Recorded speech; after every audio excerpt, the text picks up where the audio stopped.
Hey there, guys. All right, today we are back with some more overly sarcastic productions.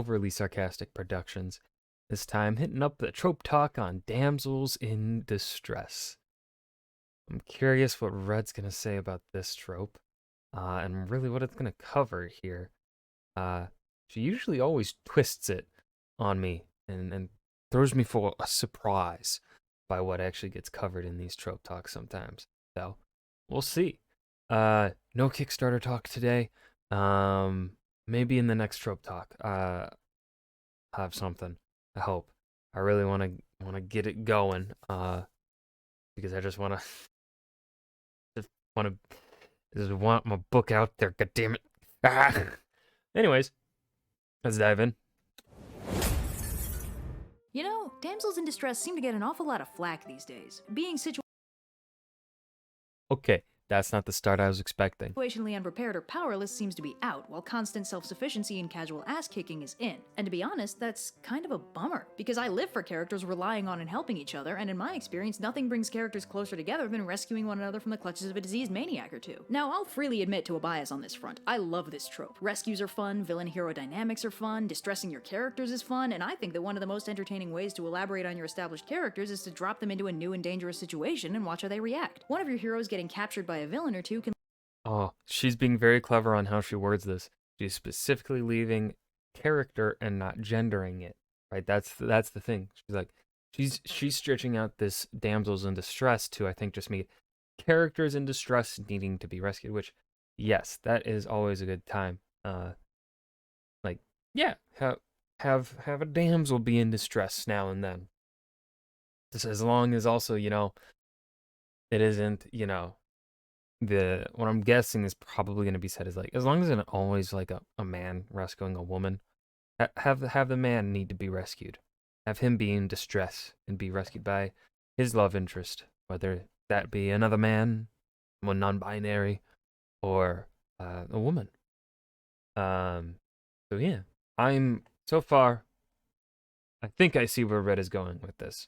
can lead to any number of interesting character interactions that might not be possible otherwise. Your hero will have dynamics with their captor, the other heroes will have a new dynamic in their absence, and if you've got a passion for complex plans, your rescue mission can be as complicated as you want it to be. It's like a playground, but for emotionally ravaging your characters. The best kind of playground for any author to play around in. But on the other hand, it might be kind of surprising to some of you that I'm such a huge fan of this trope, especially considering that the most recognizable version of this trope is the classic damsel in distress, a famously flat and empty female character, and not one that I particularly relate to or like. Now, I've made my personal character preferences and annoyance towards certain gendered biases fairly clear in earlier videos.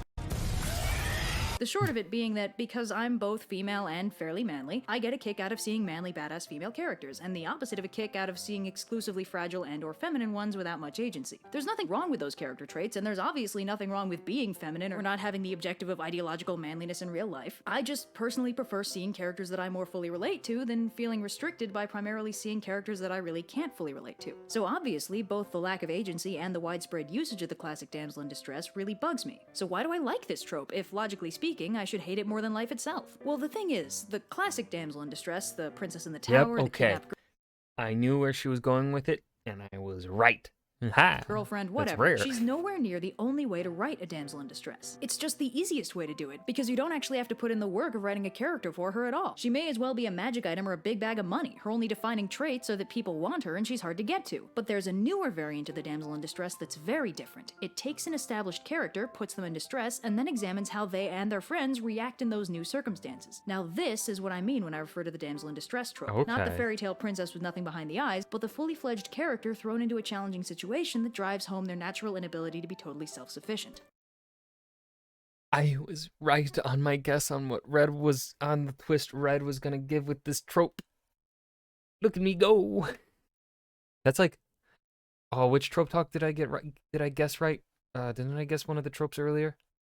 It wasn't the last one, was it? It was like the previous one, the one before the last one. I don't remember.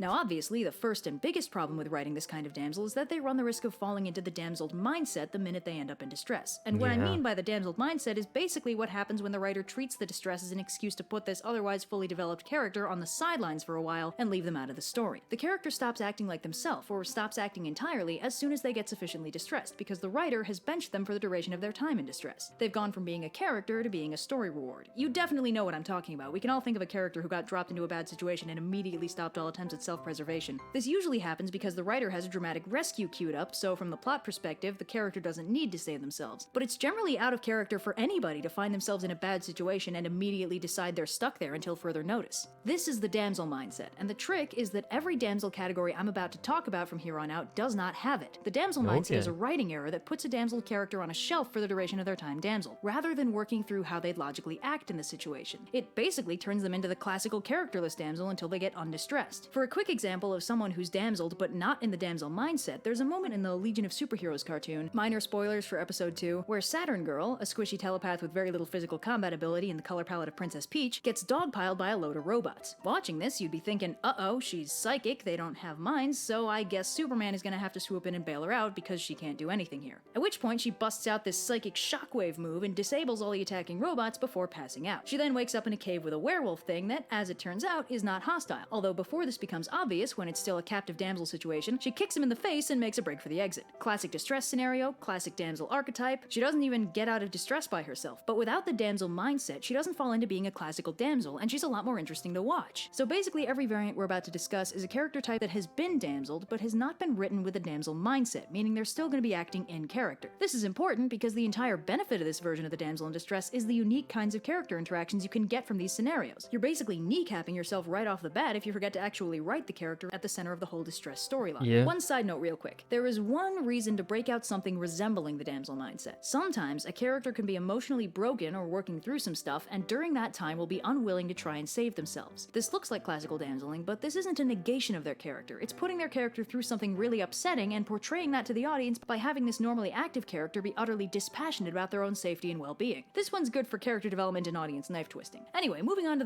That's the one I like to use. the major damsel classes. The simplest kind is, let's call her the neoclassical damsel. She looks like the classical damsel, but she's got a personality in there and hasn't fallen into the damsel mindset. This is pretty much the only visible difference between the two. She's still not very physically strong and almost certainly can't fight her way out of most, if any, situations. As a result, this variant is also, for the most part, either female or a child, since adult male characters are generally assumed to have at least a little combat capacity under their belts. Bottom line is, she's imprisoned and can't escape, but she does have a character. It hasn't been sacrificed by the writer for the benefit of a dramatic rescue. There are basically 3 specific subvariants, though of course there are endless possibilities since the only requirement for this subclass is that the damsel be ineffectual in a straight-up fight. There's the defiant damsel, who might be imprisoned but is most certainly not going to make it pleasant to have her around. Then there's the play-along prisoner, who might take advantage of her proximity to the bad guy to ingratiate herself to him and obtain valuable information, or even reach an advantageous position where she'll be able to backstab him later. And then there's the broken damsel, who's rather more depressing than either of the other two. This is what I mentioned before, that is, the thing that looks like the damsel mindset but isn't. Interestingly, this third variant is also pretty much unisex, especially since the broken damsel can serve as a very effective villain backstory. Your buddy gets captured, you find him 10 years later traumatized and stabby, it's a tale as old as time. Anyway, moving on from the baseline, there's also the unprecedentedly competent damsel, a trope which is frequently female but also shows up in dudes. This is the character that looks like an instance of the neoclassical damsel, but turns out to be a touch more competent than they first appeared. They're unlikely to escape on their own, but they might be able to make a right nuisance of themselves while damseled, and maybe even get far enough in an escape attempt to slip valuable information or something out. There are very specific instances of the more general crouching moron hidden badass trope where the character is more dangerous than they initially appear. It's just that in this case it doesn't tend to get them very far. They can be fun to watch though, since they're allowed to make a nuisance of themselves and piss off the bad guy. The unprecedentedly competent damsel is interesting from an audience-author interaction standpoint because your audience is going to pretty much know that the character most likely won't be able to escape on their own. Now there's something of a literary bias against having your characters try to do stuff that your audience knows won't work, unless it's a case of dramatic irony or whatever, since it can kind of feel like a waste of time. This means the initial author impulse for a situation like this would be to have this damsel basically recognize that they can't escape on their own, so they should just sit tight and wait for a rescue. So it immediately subverts expectations when you have this character actually try their hardest to get away, even if they're pretty sure it won't work. Your audience won't really be expecting it, your villain might not be expecting it, and it helps drive home the fact that this is a character with agency who'd really rather not be here right now. Now moving along up the chain of badassery, there's the badass and distressed damsel variant, where your damsel is unconditionally a total kick-ass fighter, but they've managed to fall into a situation where even their impressive abilities won't let them Bruce Lee their way out. This badass could could most likely escape from almost any normal form of damselification, but this form of imprisonment might be tailor-made to capture them, or just be out of their league to bust out of. They'll need a hand to escape, but that Man, I'm not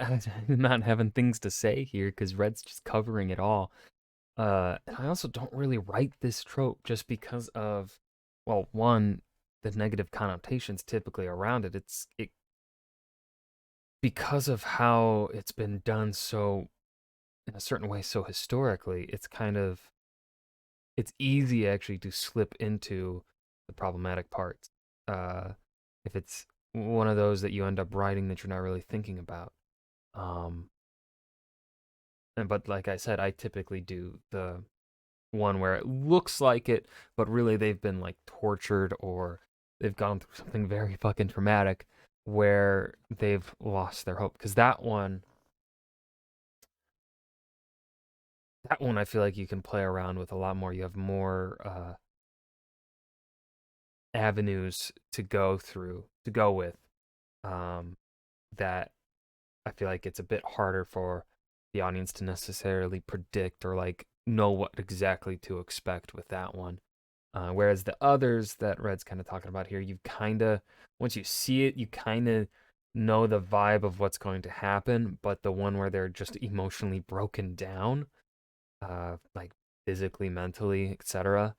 That one I feel like lends itself is more freeing of this trope in which you just can really, do whatever, because you could have them, you could still have the broken down character make the escape on their own or be rescued, or they try to escape, fail, or they try to escape, get partway through, and then their buddies are also coming in to rescue them at the same time as they're making their escape. You have all those options, whereas as the example there from Batman Beyond, the moment that character kicks the person in the face, and also from knowing what the show is, Batman Beyond, Batman, pretty much that character probably is either her escape isn't going to work, or Batman's gonna come in and help her at the last minute and make sure she does get out, right?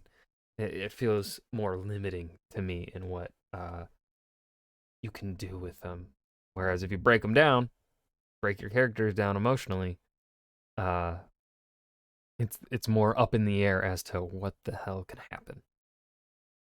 I totally probably repeated myself multiple times in that, but when do I not do that? hand can be very minimalistic. They might just need a single opening to do the rest of the breakout on their own. Also, the badass in distress is usually a lot less likely to fall victim to the damsel mindset than the other variants we've talked about, because badasses are expected to be, well, badass, self-reliant, and all the other good stuff that's liable to respond poorly to getting strung up in some villain's lair. In fact, it's actually jarring for the audience when a badass slips into the damsel mindset. TV Tropes calls it the distress ball, where a character that should know better or be able to save themselves ends up distressed for no reason other than plot. For the other variants, it's more of a pleasant surprise when a character actually retains their personality when in distress. For the badass, it's an unpleasant surprise when they don't. The other cool thing about this is that the badass in distress sometimes can break out on their own, or if you have a group of protagonists in distress, all you need is one of them to figure a way out and everyone's pretty much golden. Now, all of these damsel-y subtropes have one key thing in common. The characters are damseled because they lack total self-sufficiency. They need people because they can't do everything alone, and this becomes tangible when they are alone and can't do something that they would really, really rather do, like beat the supervillain or escape the tower. Now, this isn't important because it's a plot twist or anything. If it's a plot twist that your character can't do everything on their own, you might want to re-examine how you've done the power balance of your protagonists. No, the fact that a lack of self-sufficiency is central to the damsel trope is important because that qualification applies to literally every character in existence. Don't believe me?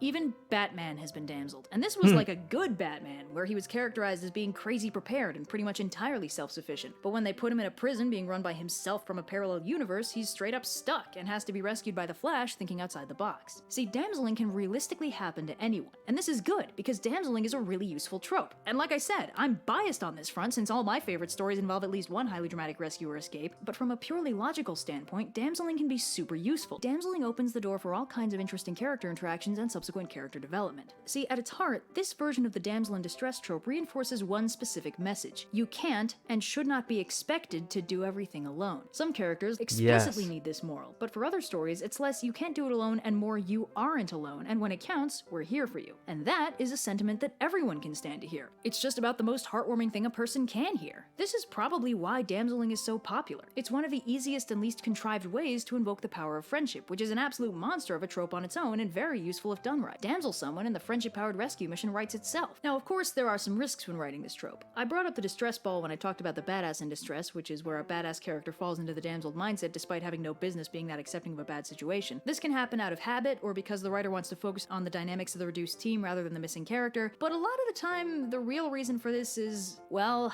the writer really wanted to put this character in distress and make him helpless, and kinda skipped over the part where they figure out how and why that would ever happen. Sometimes they contrive the situation so they can write a rescue romance, but sometimes it's straight up author appeal, and you can usually tell by how odd. I was thinking the exact same when I finally watched Princess Bride. Like, I watched it, I think, for the first time during COVID. I got to the scene and I'm just looking at it like, this isn't necessary. Oddly specific the terms of distress end up being. Some writers like distressing their characters. I get it. Just make sure it makes sense and you're fine. But the bottom line is when a character gets damseled, the major risk is that the author forgets to write the damseled character in favor of focusing on the rescue. And this isn't always a bad thing. Sometimes it can be deliberate in order to keep your audience on edge. Because if the writer wants to keep tensions running high, they just won't tell you what's happening to the distressed character until the rescue party actually smashes down the door. There's also a couple wacky and not so wacky damseling variants that specifically build off the story variant where you deliberately keep the focus off the damsel for the duration of the arc. First off, sometimes when your heroes break down the door to rescue their friend, they and the audience all find out that he's been turned evil for whatever reason. Usually he's been brainwashed somehow, or the evil was inside him all along. Anyway, this is fun because your audience gets expectation whiplash where the plot trajectory goes from rescue and get out to bestie smackdown lightning round, and you get to pull out the timeless power of friendship classic, the I know you're in there somewhere fight. Sometimes on the other end of things, you can get a rescue damsel pileup, where someone tries to rescue the damsel and ends up damseled themselves. This can be played for drama or comedy depending on how you're feeling. And of course, sometimes your rescue ends up inverted. Your heroes break down the door, find themselves in over their heads, and end up being rescued from peril by the very damsel they were trying to save, who spent their time off screen picking the lock and knocking out the guards. This can be a fun twist on how you handle damseling a badass. Or, for a more wacky variant, unbeknownst to the rescue party and the audience both, the damsel was damseled as a trap for one or more of the rescuers, and when the trap is sprung, the damsel ends up having to rescue them. Or you can pull a bait and switch with the rescuers. Maybe while the damsel is busily damseled, villainous infighting happens, and someone pulls a morality flip and turns good, subsequently rescuing the damsel before the proper rescue party has even got their boots on. Or your damsel can be rescued by a straight-up villain working for their own ends. And that's not even touching on all the rescue romance plot variants. There are about 500,000 ways to play with a damsel storyline, and they're all fun in their own way. Honestly, it seems like one of the biggest risks of the damsel in distress trope is overusing it without realizing it. But even then, it's not necessarily bad to use this trope a bunch as long as it makes sense. One running theme in Journey to the West is that Tripitaka gets captured or otherwise distressed basically every other chapter. But this is internally justified by the fact that every demon they run into wants to eat him in order to gain immortality, and he has exactly zero agency or self-defense capability because that's what Monkey is for. Like, it's silly, but it also makes sense. Anyway, yeah, damseling is easy to get wrong and easy to overuse, but if you do it right, it can be a really useful and entertaining source of unique interactions, group dynamics, character development, and knife twisting, and in general, putting an established character into a new and challenging situation can always be exploited for interesting characterizations. So, yeah. And I think it ultimately boils down in when this trope works and why it will work and when to recognize when it works is it comes down to, specifically as she was talking about with the characters, is the internal consistency of the world, right? That's pretty much what matters the most. You just got to be internally consistent, and usually most of the time things will work, right? Like if we look at Star Wars, especially like we look at the original trilogy, the prequel trilogy, if we look at those two, I think I've said this before, I can't remember. If we look at Star Wars, which I pretty much mention in every single trope talk, I have to, I'm legally obligated. I'm not really, but if like Star Wars wants to hire me, please do. But it's pretty much, we look at episodes 1 through 3 and then 4 through 6. There are inconsistencies. There are some internal, it really, like, the inconsistencies, there are tiers. there are tiers to it. It's like you have your thematic internal consistency. If the themes are remaining consistent, then things below it are going to be large can be largely passed over, forgiven, etc. Which is what I think has happened to the prequel trilogy. Not only has the people my generation grown up on it because we liked it as kids and now we're adults, so now we're showing it the proper love. But I think um at least me, I'm aware that to me, like I don't like episode 2. I can't really watch episode 2, but I can watch episode 1 and 3, and despite episode 1 having lots of problems, it is still consistent with the theme being shown in episode 3, right? And also the overall themes that George wants to tell in his Star Wars. Um, and then 4 through 6, they've got their inconsistencies, um, and they're, the thematically it stays consistent. So like if you are, um, I don't know where I was going with this, but yeah, it's just like, um, there's got to be something. If you are not, I think it's kind of like, all right, if you're going to be a little inconsistent with characterization here, well, even George, Star Wars never really is inconsistent with its characters in episodes 1 through 6. So never mind. Yeah, just be fucking consistent with your shit. I don't know what I was getting at. I hope you guys enjoyed. Remember to hit that like button, subscribe for more, and I'll see you guys in the next video. Peace.